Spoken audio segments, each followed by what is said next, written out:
ഇത് അറിയാതെ നിങ്ങൾ മരിച്ചു പോയാൽ അതിൻ്റെ നഷ്ടം നിങ്ങൾക്കാണ്. എന്തുകൊണ്ട്?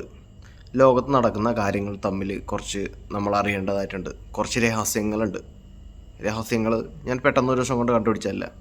ഞാനൊരു 3-4 വർഷങ്ങളായിട്ട് ഈ രഹസ്യങ്ങൾ കുറച്ച് പിറകെ സഞ്ചരിക്കുകയും കുറച്ച് പഠനങ്ങൾ നടത്തിയും കുറച്ച് ബുക്സൊക്കെ നോക്കിയിട്ടാണ് ഞാനത് പറയുന്നത്. ആൻറ്റി ക്രൈസ്റ്റ് എന്ന് എല്ലാവരും കേട്ടിട്ടുണ്ടാവും. കുരിശ് തിരിച്ചിടുന്ന സംഭവങ്ങൾ കാര്യങ്ങളൊക്കെയാണ് ആൻറ്റി ക്രൈസ്റ്റ്. ഒണ്ണായി സിമ്പിൾ കണ്ടിട്ടുണ്ടാവും. ദജ്ജാല്, ഇല്ലുമിനാറ്റി. ആരാണ് ജൂതന്മാരുടെ ദൈവം? മിശിഹ. ഈ മിശിഹ എന്ന് പറഞ്ഞു കഴിഞ്ഞാൽ ആരാണ്? എന്തുകൊണ്ടാണ് ജൂതന്മാരും മുസ്ലിങ്ങളും തമ്മിൽ ഇത്രയും ശത്രുത? എന്തുകൊണ്ടാണ് ജൂതന്മാർക്ക് മുസ്ലിങ്ങളോട് ഇത്രയും പക? എന്തുകൊണ്ട്?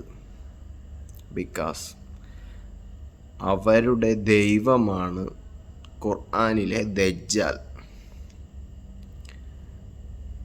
ഇത് എത്രമാത്രം ജൂതന്മാർക്ക് റെസൊണേറ്റ് ആവുന്നുണ്ട്, ഏത് തരം സയണിസ്റ്റ് ജൂതന്മാരുടെ കാര്യം ആണ് എന്നെനിക്ക് തറപ്പിച്ച് പറയാൻ പറ്റില്ല. ബട്ട് ബഹുഭൂരിപക്ഷം ജൂതന്മാരുടെയും ആരാധിക്കുന്ന ദൈവം